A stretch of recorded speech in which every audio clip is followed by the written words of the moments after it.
Today, it is peaceful. The fortress watches over Belgrade as if nothing ever happened here. But nearly 6 centuries ago, this very hill became the front line of a war that could have changed the world. What if I told you that right here, the advance of an empire was stopped cold? Let us take you back to the summer of 1456. Europe trembled. It was 1453. Constantinople, the impregnable bastion of Christendom, fell. Sultan Mehmed II, just 21, had done what no army for 1,000 years could. The Eastern Roman Empire was dead. The Ottoman tide surged westward. Papal courts prayed, kings panicked. Who could stop this new Caesar? But just 3 years later, that same invincible sultan would suffer a staggering defeat, one that halted Ottoman expansion into Central Europe for 70 years. A forgotten fortress, a ragtag army, and a peasant priest would stand in the path of empire. This is the story of Belgrade, the battle that saved Europe. Belgrade, then Nandor stood at the confluence of the Danube and Sava rivers, guarding Hungary's southern gate. Whoever held it could command the Balkans or invade Europe. Its 3 rings of fortifications, steep hills, and stone walls had seen centuries of blood, but nothing could prepare it for what was coming. To Mehmed, Belgrade was more than strategic. It was symbolic. He would take this fortress, then crush Hungary, then sweep into Vienna and perhaps even Rome. The new Roman Empire, his empire, would rise. Sultan Mehmed II was no barbarian. He was fluent in Greek, Latin, Arabic, Persian, and Turkish. He read Caesar, idolized Alexander, and saw himself as destiny's chosen heir to both Islam and Rome. His army was a marvel of discipline and diversity: janissaries, Sipahi cavalry, Balkan auxiliaries, engineers, gunners. His artillery, designed by Christian and Muslim minds alike, had shattered Constantinople. Now it would reduce Belgrade to dust.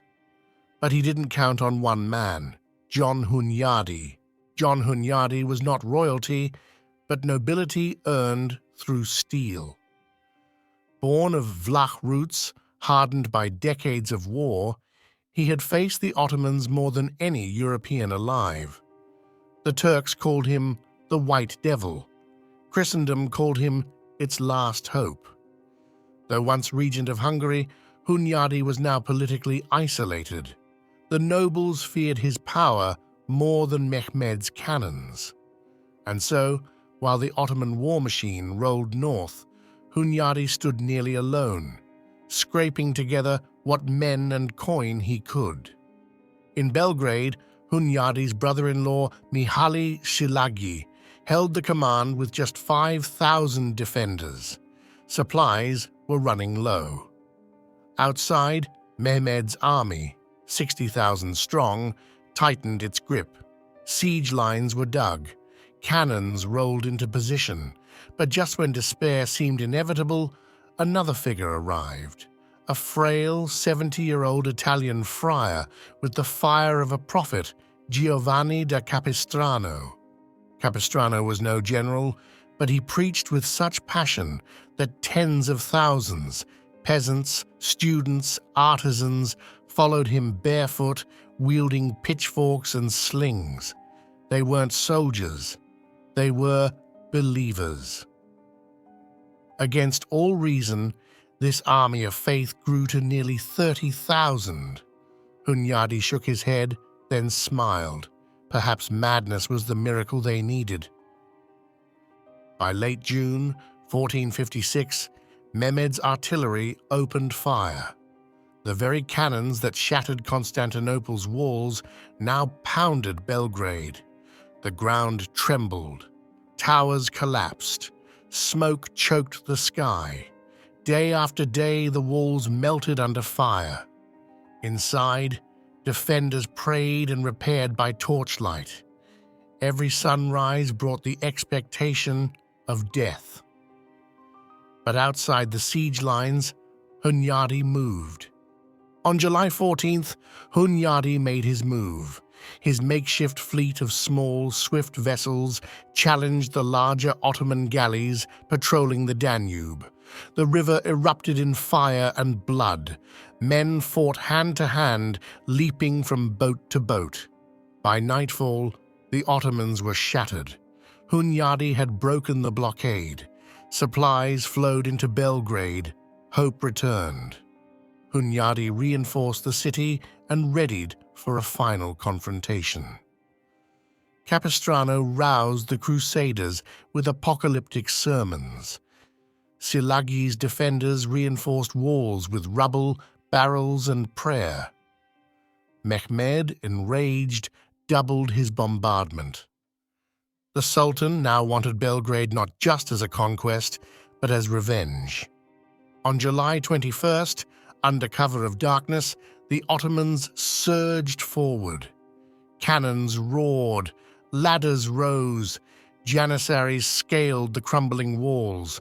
Belgrade's defenders were pushed back into the upper citadel, but then Hunyadi unleashed fire, literally. He ordered tar, straw, and oil poured over Ottoman invaders, caught between wall breaches, and set it ablaze. A wall of flame isolated the attackers. Trapped, the janissaries were slaughtered, but the battle was not yet won. On the morning of July 22nd, something extraordinary happened. Capistrano's crusaders, seeing the enemy faltering, could no longer be restrained. Despite orders, thousands streamed from the gates in a chaotic charge. Capistrano, crucifix raised, cried out, "The Lord who began the fight will finish it." And he followed. From the battlements, Hunyadi watched. He could stay behind the walls or risk everything. He chose the latter. He ordered a simultaneous cavalry assault on the Ottoman camp. His target? Mehmed's artillery. What followed was chaos. Crusaders attacked the rear. Hunyadi's cavalry tore through the Ottoman flanks. The defenders turned invaders. Inside the Ottoman lines, confusion reigned. Supply tents burned. Horses panicked. Cannons were captured. The mighty janissaries tried to regroup. Mehmed Sekou himself rode into the melee, cutting down a knight. But an arrow struck his thigh. He fell unconscious. His guards dragged him to safety, but morale shattered. When word spread the Sultan had fallen, panic surged. The army that had conquered Constantinople broke. That night, the Ottoman army fled. Siege towers stood abandoned. Cannons, some weighing tons, were left behind. The river ran red. Smoke curled above the shattered battlefield. The greatest army in the world had been defeated by a ghost of a force, an impossible alliance of knights, peasants, monks, and faith. When news reached Rome, Pope Calixtus III wept with joy. He declared that church bells ring every day at noon in thanks to God, a tradition still observed in many Catholic countries today. But the victors would not live to hear those bells for long. Plague swept through the Crusader camp. On August 11th, just weeks after his greatest triumph, John Hunyadi died.